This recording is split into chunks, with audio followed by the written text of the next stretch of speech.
start this webinar, which is designed to show you some of the great shortcuts in Excel, but also to make sure that you understand the key principles of creating and understanding formulas in Excel. So if you do pick up a spreadsheet and the formula doesn't work, you at least have an understanding of where to go to fix that problem.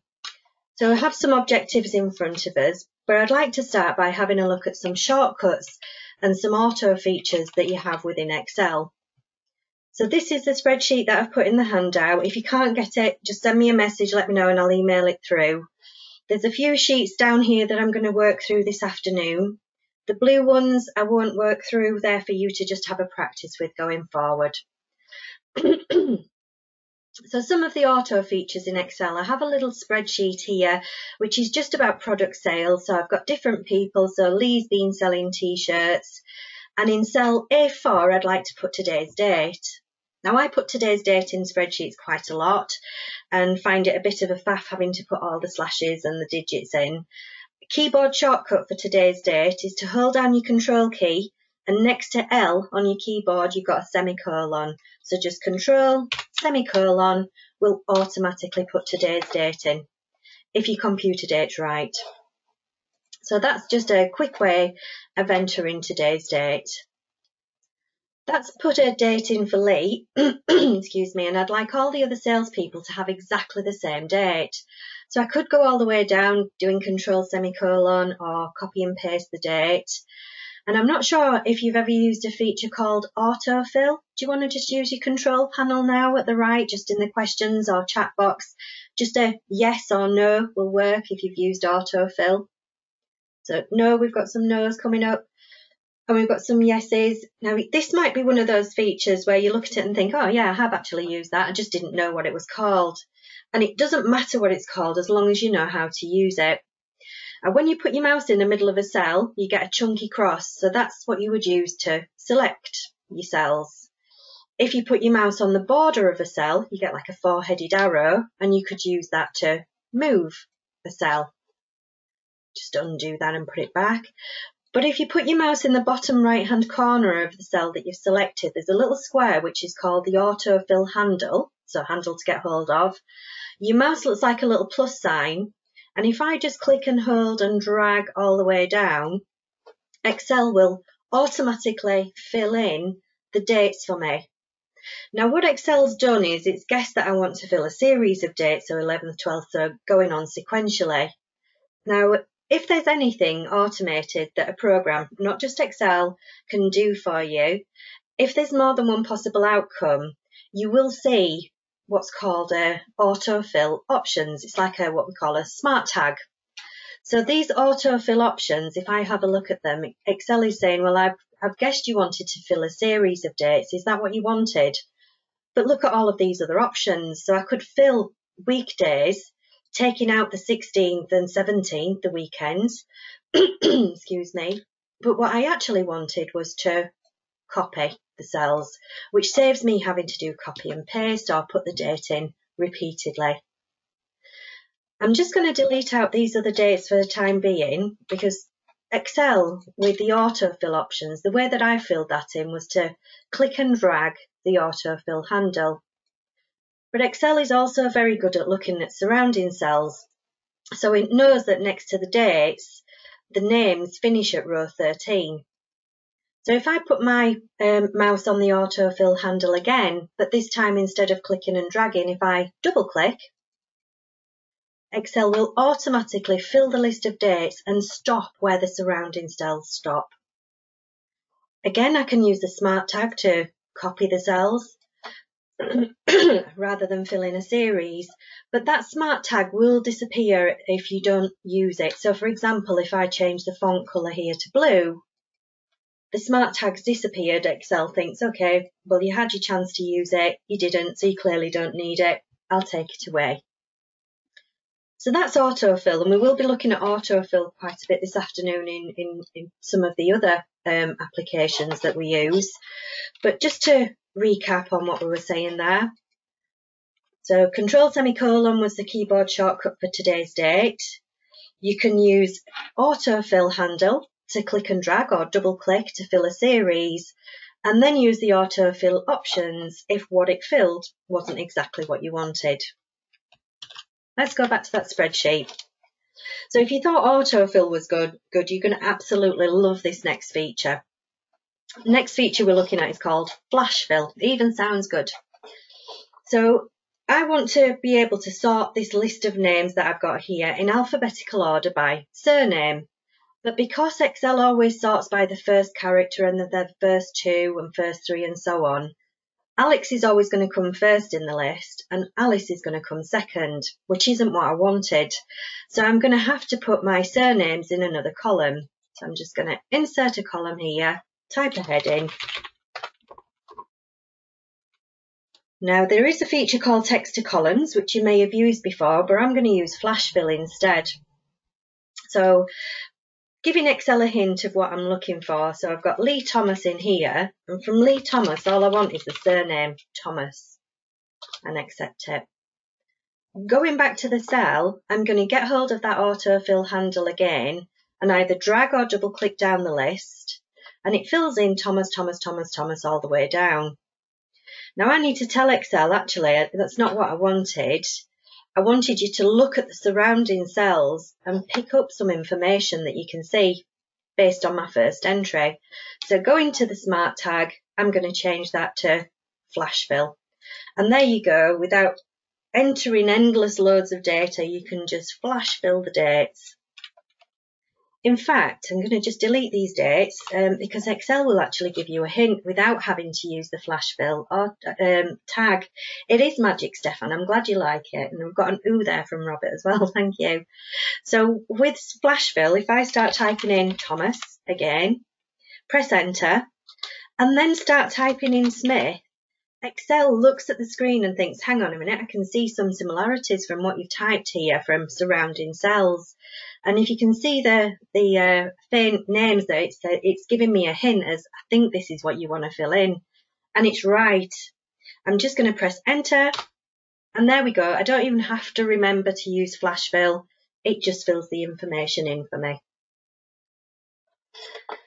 Staying with tags and some of the flashy features that Excel has, in the newer versions of Excel, there's also a feature called the quick analysis tools.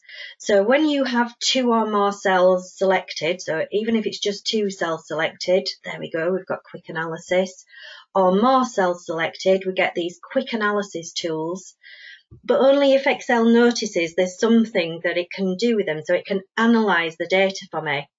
So I can see the low and high numbers here, so 2 is probably the lowest, 100 is probably the highest, but I'd like that graphical effect. So I'm going to use this quick analysis tool, and from formatting, I'm going to say, yeah, put data bars in. And data bars show you the smaller the bar, the smaller the number. The bigger the bar, the bigger the number. And because I had the whole range selected, if I change anything in that range, so this 2 at the bottom, I'm going to change to 50. As soon as I press enter, watch the bar increase. So quite a nice little feature. So also with quick analysis, I know today part of the content is to have a look at functions, but you actually don't need to understand them as long as you know what function you need. So from all these values I've highlighted, quick analysis, I'd like to put some totals in, and I want an average. And there we go. So it's put the average function in for me without me having to worry about it. And you can even highlight data, do a quick analysis, and create yourself a quick chart if you wanted to. You have all the tools then on the ribbon to change your chart, change your colours. We've got a great looking chart without really much effect. So those were just some quick tools really for you to have a look at. So if I can just go back into my presentation. So the flash fill. So to look out for it with the smart tag at the bottom, make sure you're aware of the flash fill. So we're going to move on now and have a look at putting some calculations in. So now we've got some shortcuts, we'll put some calculations in. And I'm going to start off with the 4 main operators that we have within Excel. So we've got plus, minus, multiply, divide. If you've got a normal keypad, you'll see these symbols around your numeric keypad. On a normal keyboard, plus is just 2 to the right of 90 on the top row. Minus is immediately next to 0. Multiply is shift and number 8. And divide is down at the bottom next to shift with a question mark on it as well. So starting off with these calculations, I'm going to go to the worksheet called Basics. Let me zoom in a little bit so you can see this a little bit clearer. So for my lunch, I need to work out how much lunch has cost. So I spent 50p on an apple, 50p on a drink, £2 on a sandwich, half an hour queuing. So I would like to put that total in my lunch costs. Now, opposite to a calculator, when you're working in Excel, with a calculator, you'd put equals in at the end to tell it, now work it out for me. In Excel, you put the equals at the beginning. You can just type the numbers in. So I've got 50p, 0.5 on an apple. And then the symbol that I'm going to use there is plus. Another 50p on the drink, plus £2 on the sandwich. Perfect. Now, Excel always shows you the results in the cell, and then the underlying calculations are in the formula bar at the top of the screen. Or double click on the cell and you can see that a little bit clearer. And I know I've got it right because it tells me there. It doesn't always do that. I've automated it to do that today. Now, the downside of typing numbers in, so let's say that sandwich, I've gone up market a little bit and I've got mayonnaise on it. My sandwich has now cost me £3 instead of 2. So when I press enter, my total is now wrong. And unless I was looking at the figures, I might actually miss that. So I either have to use the formula bar or double click or F2 in the cell and change that £2 to £3 to make sure I've got an accurate total. So while you can use numbers in cells, it's maybe not always a good idea. It might be better off to use cell references. So for example, in cell B12 here, I've been spending a lot on Amazon during the lockdown, so I bought 4 pairs of shoes at £50 each. Now, those cell referencing, the idea of Excel, this grid reference, is there is only one cell B12 on this sheet. There's only one C12.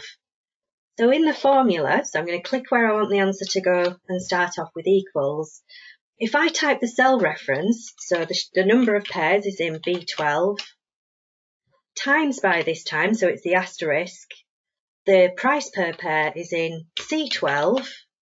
Because I'm looking at a cell reference, when I press enter, the total's right. So 4 pairs of shoes at £50 each comes out at 200 quid. But then if I see another couple of pairs of shoes and I change that to 6, as soon as I press enter, the total updates. For the simple reason, Excel is saying whatever is in B12 at this point in time, multiply it by whatever is in B12. So first of all, we looked at typing numbers in and then typing cell references in. So sticking with sort of like shortcuts and easier ways of doing things. So little Johnny's got some pocket money, started off with £10. Take £2 off that he spent on sweets, leaves him with 8. Take £3 off that he spent on a toy, should leave him with 5. But rather than typing the numbers in and trying to think, well, that's A19 and B19, if I simply put an equals in the cell where I want the answer to go, I'm not really bothered about what the cell reference is. I'm just going to click on the cell that I want to include. And Excel has automatically typed that cell reference in for me. That's so much easier than trying to remember. And from that £10, I'm going to deduct the £2. And I'm also going to minus the £3. So not even thinking about the cell referencing, just click on the cell where I can type the number in. Just being asked a question there that why did Excel change the cell reference from a lowercase c to an uppercase C? It's just how it's written, Stefan, and even if you type things in lowercase, it will just automatically change it to uppercase for you. So it doesn't matter how you type it in, Excel will always just change it to uppercase. It's for ease of reading, really, so that if you were looking at a really long formula, that had many cells in it. It's just easier to read rather than trying to convert upper and lower cases in your head. So clicking on cell references is absolutely fine. And the last one I'm going to change, formula that I'm going to put in using the for operators, is divide. So we've got £2,000 lottery winning and 3 people in the syndicate. So how much do we get each? So this time when I type equals, we've seen how you can type cell references in, type numbers in, click on cell references. You can also use your arrow keys on your keyboard, and you can go all around the houses if you want until you land on the cell that you want to include. Once you're on the cell that you want to include, then follow that with the operator. So I'm going to put a divide here. So that £2,000, divide it by, and again, off you go with your arrow keys in any direction until you land on the cell that you want to include. And as always with Excel, enter to accept or tick on the formula bar or hit your tab key. So I'm going to press enter. And there we go. So those are just the 4 basic formulas: plus, multiply, subtract and divide. As I mentioned before we started the webinar, these blue tabs, I'm not going to go through them with you, but please feel free to have a go at completing them on your own. You should get little hints if you've got the answer right. If not, try again. So I'm going to move on to Playtime. So that last example that we saw had just a one-off calculation. Excuse me. Whereas here, I'm going to need to use the same formula throughout the table. So Playtime, when the kids do go back to school, and Hannah has 95 jelly babies. She doesn't like jelly babies, so she's going to divide them equally between her 5 friends. So how many should they get each? Now the formula is just going to be the number of sweets divided by the number of friends. So for Hannah, it's going to be equals C3 divided by D3. I'm not going to press enter just yet. I just want to show how Excel works here when it's filling formulas in. So if you recall, when I first filled dates in, it started off with the 11th of May, and when I filled it down a line, it changed that to the 12th of May. So it dropped it down a number. And then the 13th of May dropped it down another number. So the formula for Lawrence is going to be exactly the same as the one for Hannah, but the C3 should drop down a number to C4, and D3 should drop down a number to D4, and then C5, D5 for Patricio, C6, D6 for Yang, and so on. So once I've got that formula in, I'm going to press enter now and go back to that cell. And rather than typing it in, I can either double click or drag it down the range, and here presto, we get the answer for each one. So if I double click on the one that we started with, so we were referring to C3, but then when we dropped it down a line, that now refers to C4, row 5, row 6, and row 7. Now that's what Excel calls relative cell referencing. So the formula becomes relative from the starting point and relative to the next row and the next row, and so on. Let's have a look at another example on income. So I think this is all one, excuse me, sorry, yes, if Irfan, increase, not drop down, yes. So yeah, when you're dragging down, it increases by a number rather than drops down a number. So for this particular example on income, I think we all know how this works. You start off in the month with some money in your bank, and then everybody wants a bit of it. So the formula at the bottom to work out the balance equals, as standard, what I've got coming in the month, minus the mortgage, minus the pension, minus the insurance, minus the gas, minus electric, minus phone, and so on and so forth. All of these figures are in column B, B4, B3, B5, B6, B7, and so on. So to work out February, I would want the B's to change to C's, and then the C's to change to D's. So I want them to become relative to the next column. So again, get hold of the autofill handle and drag across this time, And you can see that Excel has made this relative to column C and relative to column D. So very little for me to change there.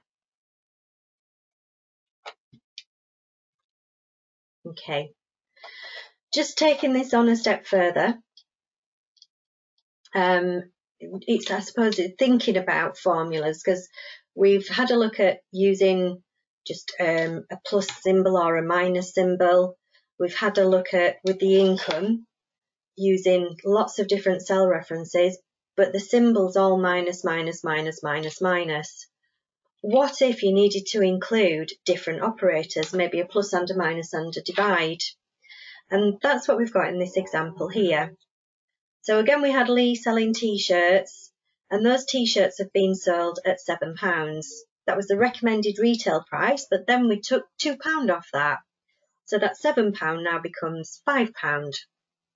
And 2 t-shirts have been sold, so 2 t-shirts at £5 should give us a subtotal of 10. You can work that out in our heads.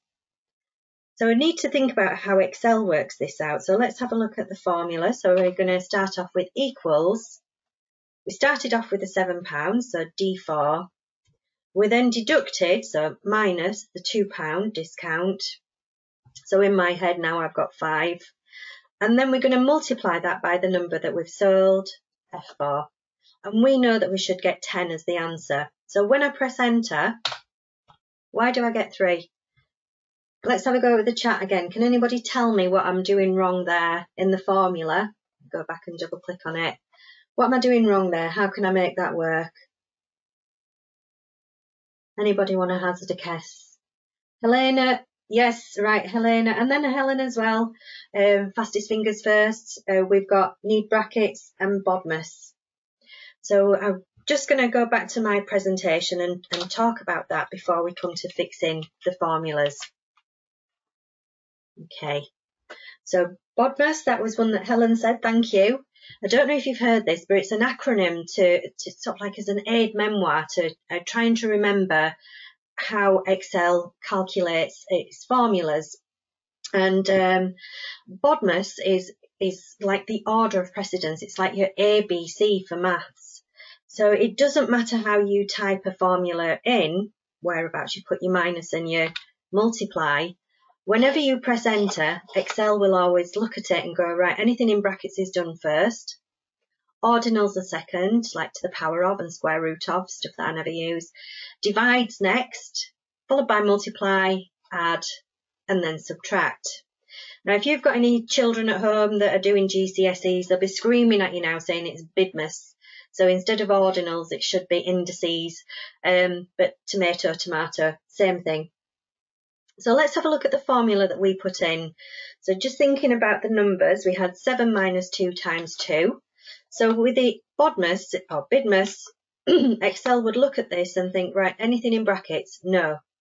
Any indices or ordinals? No. Any divides? No. Any multiplies? Yeah, there's a multiply there. So we've got 2 times 2. So it will do that first. So now, in effect, we've got 7 minus the results of 2 times 2. So 7 minus 4 gives you that answer of 3, which isn't what we wanted. Now, because brackets are always done first, if we were to take that formula and just bracket off and tell Excel, work out what the 7 minus the 2 is first. So Excel would work that out and say, right, well, 7 minus 2 is 5. And then all that's left is to take that 5 and multiply it by 2, which gives us that correct answer of 10.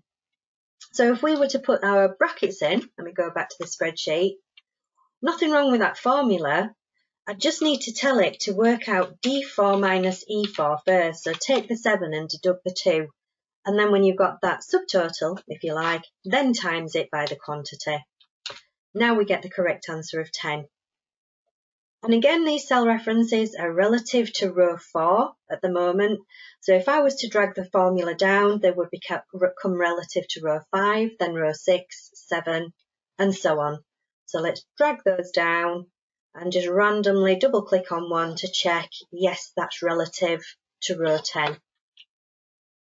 Perfect. So remember, Bobmess, it's really important. Any program that does automated calculations will use that theory to evaluate formulas. It's also really important in Excel to understand the difference between a relative reference and an absolute cell reference. So far, all we've seen is relative ones. So make this relative from row 10 to row 11 to row 12 and so on. This next example, I'm going to need to use both.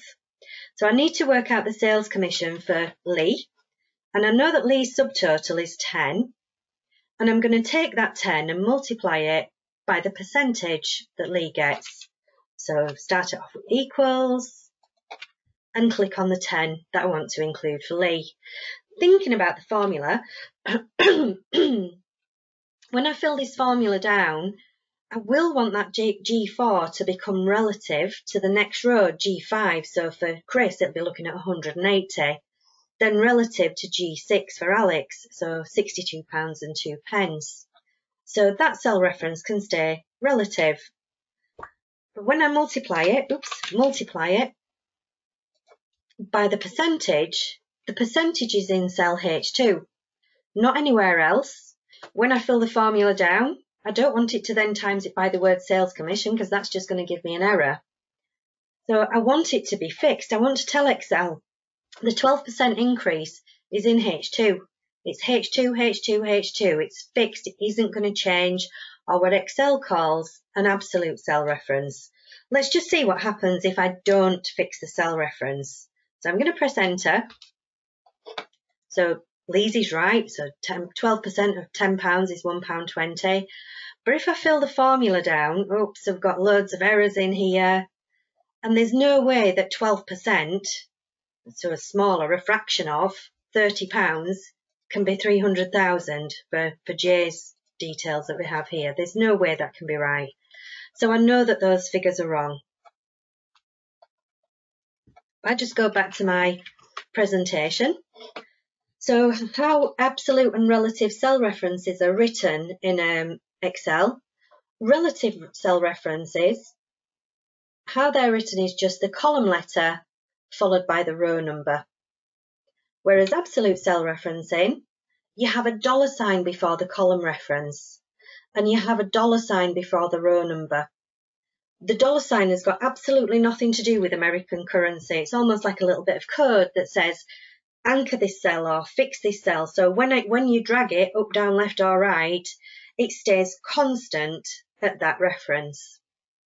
So I can see there I'm going to have to go back to my spreadsheet. I still do want to refer to cell H2, but I want to fix it as H2. So I'm going to have to put $1 before the column, before column H, and $1 before row 2. If you put the dollars in the wrong place, Excel's just going to come back and say, I have no idea what you're talking about. So because of that, there has to be a shortcut or a way of putting those in that Excel does it for me, and I don't have to guess and maybe get it wrong. Using the questions panel, can anybody tell me what the F key, what the keyboard shortcut is to put dollars in? Here's a hint. You have to use Shift and number 4 to put a $sign in. So if you look at your F keys, it's going to be F. And Arbaz and Mohammed, fantastic, fastest finger first. And I'm just going to press the F4 key. So from your function keys, F4, Excel puts the dollars in for you, and they will be in the right place. Okay, just getting a question here. How about we put the dollar in front of the bracket with the cell? It needs to go around the cell reference, so it needs to understand the cell reference. So it needs to be put in this way. So now that we've got the dollar signs and we've said cell H2 is fixed, I'm going to press enter. And all I did to the formula was put the dollars in. I didn't change anything. Now when I fill the formula down and just double click on any one of them, the subtotal is relative, so it's changed from row 4 to row 5, right through to row 9. But H2 is H2 is H2 is H2, all the way down the formula. If I go back and change that 12% now to anything, let's make it 20%, as soon as I press enter, watch these figures and they all update. So we talked about using Bobmess or Bidmess, the order of precedence, the difference between relative and absolute cell referencing. I'm not going to go through these blue worksheets with you. You can have a practice with those in your own time. The last thing I'm going to have a look at today is functions. Excel has hundreds of them. Let me make this spreadsheet a little bit bigger. Some of the functions are a little bit specialist. For example, there's a whole host of engineering functions, and then some of them are useful for anybody. You could be counting sweets in a sweet shop or trying to find a cure for this COVID-19 virus. You might need to add up a list of numbers at some point. All of the functions, let me just demonstrate this in an empty cell. On your formula bar, there's a little FX there to insert functions, and this is where they all live. Now there's that many of them, Excel's put them into different categories. So if I choose the all category and just show you how many is in here, like I say, there's so many in here and quite often quite specialist. For example, let's have a look at what this function does.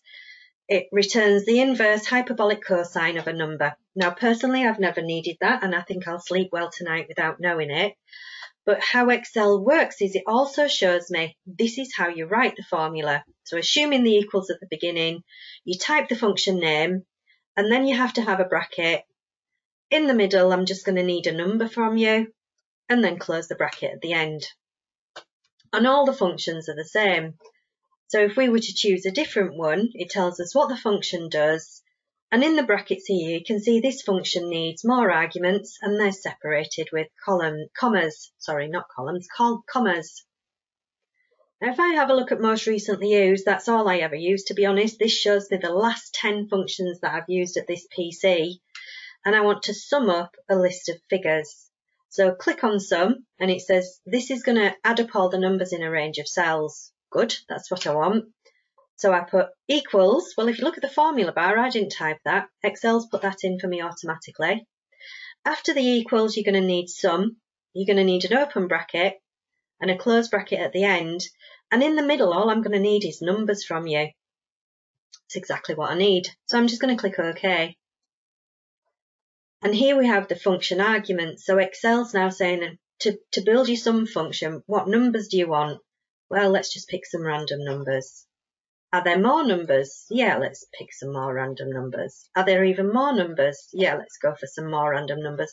And you stop when you don't need any more. Excel's written the formula for me up at the top of the screen with all the commas and the brackets and everything. All I've done is click and drag across a few numbers. And it's even giving us the total as we're working through the spreadsheet. So when I click OK, I can see that in this formula, it's going to sum up all of those numbers for me. There is an area on your ribbon as well, on the formulas tab. There's a little library, a function library, where you have different functions in different columns.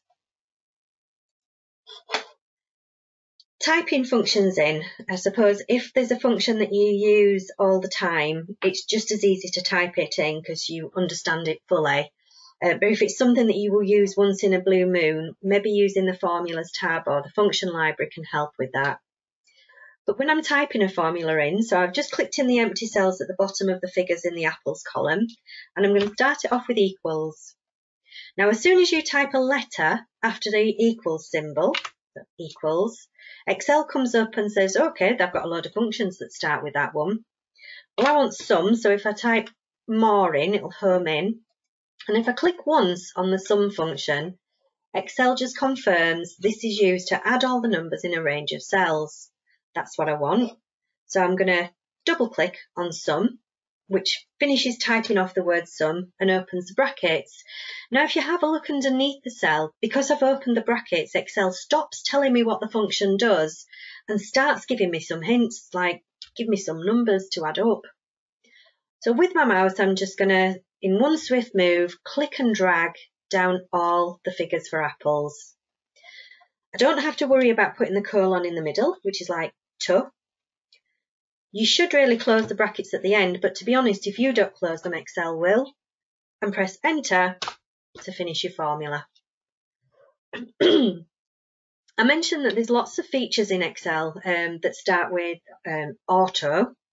AutoSum being one of them.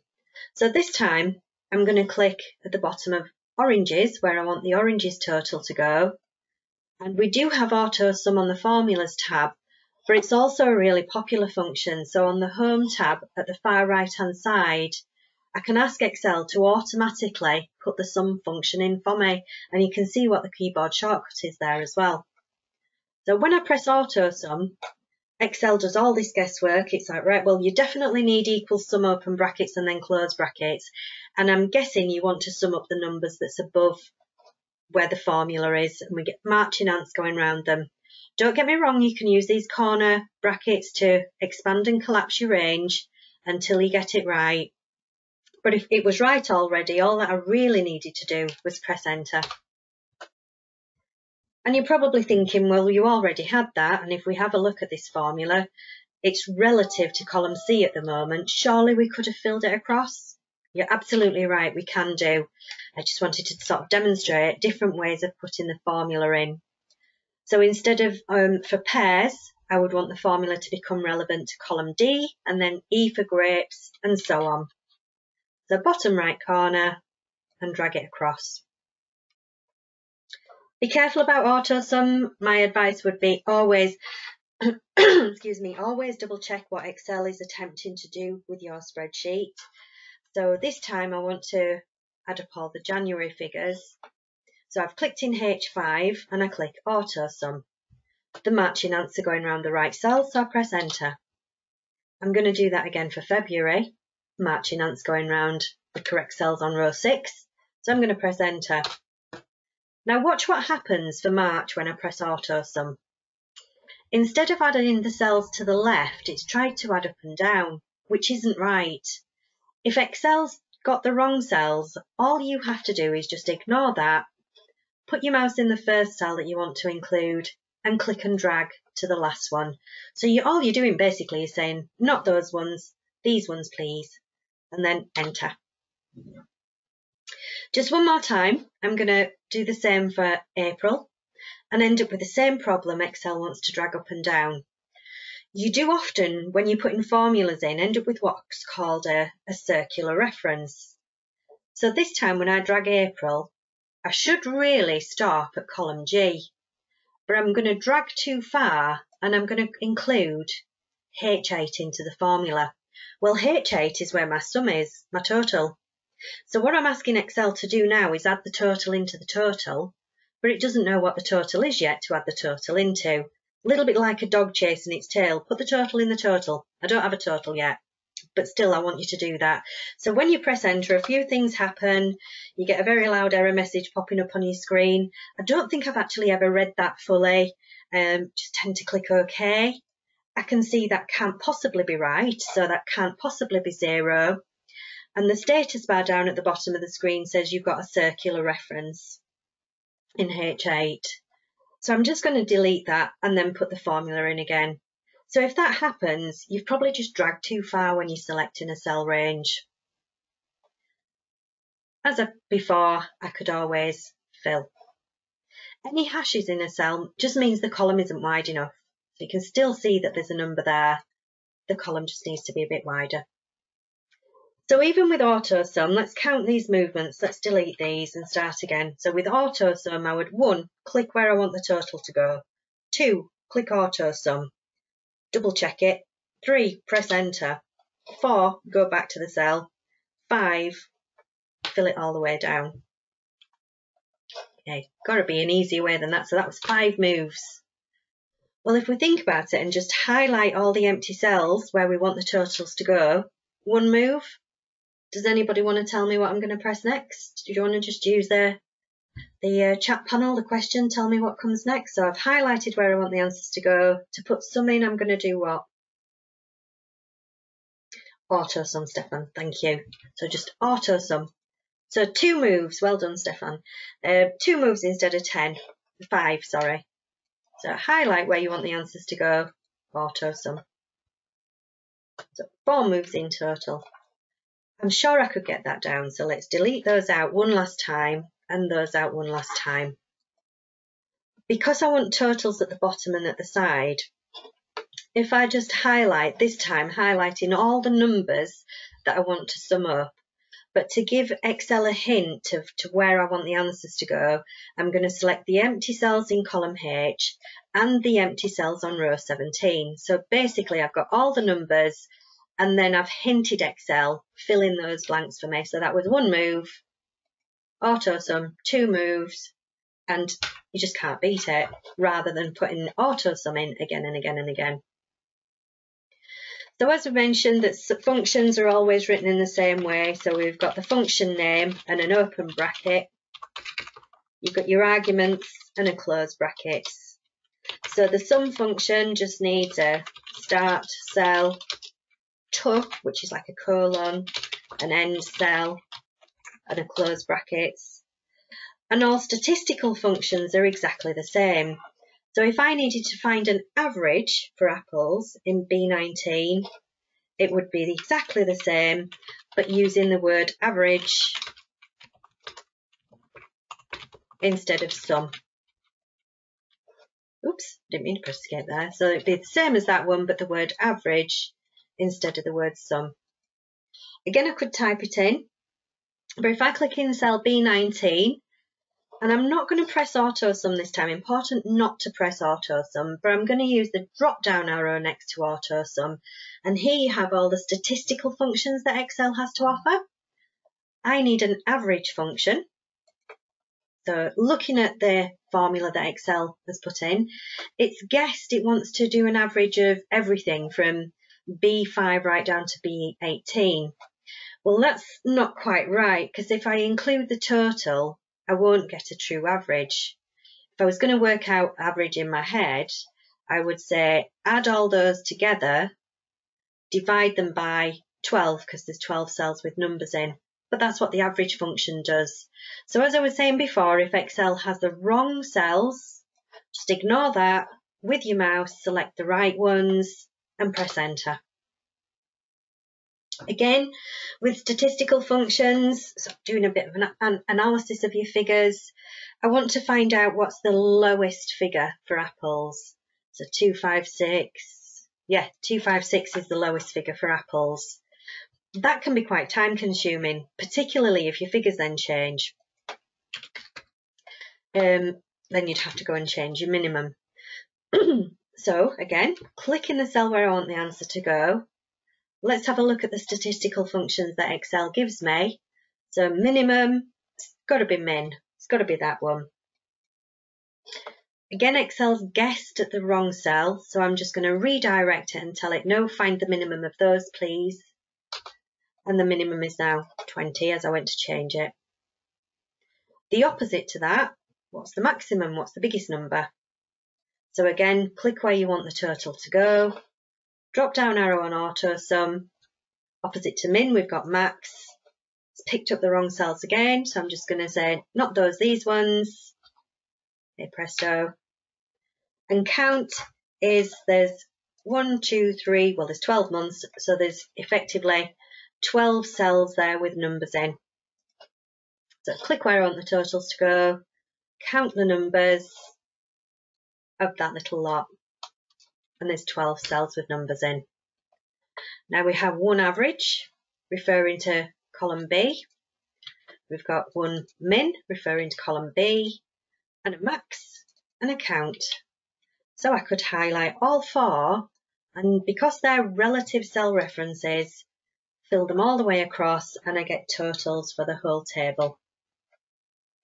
Any changes to the figures, let me change this apples figure to 10,000, which will update the total and the average. It won't affect, oh yes, it will affect the min and it will affect the max, but not the count. So all of those figures have now changed. If I click in oranges and delete that figure, Again, the total and the average has changed. And I don't know if you've noticed that the count is now telling me 11, which is a good checker. If you've got lists and lists of numbers and you're expecting 3,400 in every column, and one of them says 3,399, you know that you've got a figure missing. But just be aware that 0 is actually a number. So if I type 0 in there, because it is actually a figure, that added up to nothing, whereas pressing delete leaves you with an empty cell. And I think that kind of brings us to an end today. So hopefully you've learnt a few shortcuts there with the keyboard shortcut for today's date and autofill, flash fill, the quick analysis tools. Have a better understanding about putting formulas in, plus, minus, multiply, divide, using Bobmess and thinking about Bobmess when you're putting formulas together, and also some of those basic functions that you come across as well. Thank you for joining. Do you have any questions? Do you want to put any questions in the chat panel? I'm just going to... Helen, it's lovely to see you. You'll have to send me a message. We'll get in touch. Oh, I have one actually. Somebody asked me, how do I freeze more than 2 rows at the top of a spreadsheet? So let's, for argument's sake, say that this spreadsheet is huge, and when I scroll down, I don't want apples and oranges disappearing off the top, and I don't want the months disappearing off the left. Now on the View tab on the ribbon, there's a feature called Freeze Panes.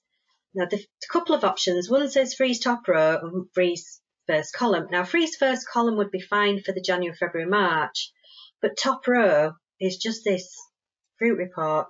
So what I'm going to do is click in this cell here. Let me just shade it for you. What Freeze Panes does is it will freeze everything before. So the headings are before that above, and the months are before it to the left. So View, Freeze Panes, and Freeze Panes from there. Now when I scroll down, the top 4 rows stay put, scroll across, and the months stay put. Okay, a couple of other questions. Thank you. How to insert the date. So today's date was Control and semicolon. So it's just next to L on your keyboard. Emma, flash fill. If it doesn't come up, what version of Excel are you using? Because it is a newer function. So it might not be available in your function. Also, if you're using 365 and you're using the web version, there are certain features in there that don't work.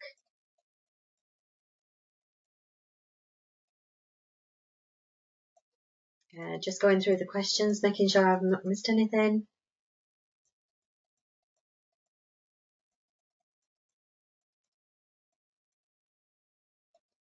I think that's it, guys. Thank you. Thank you ever so much for your comments as well.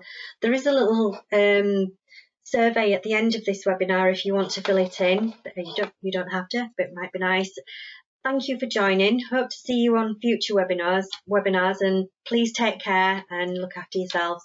Thank you. Bye.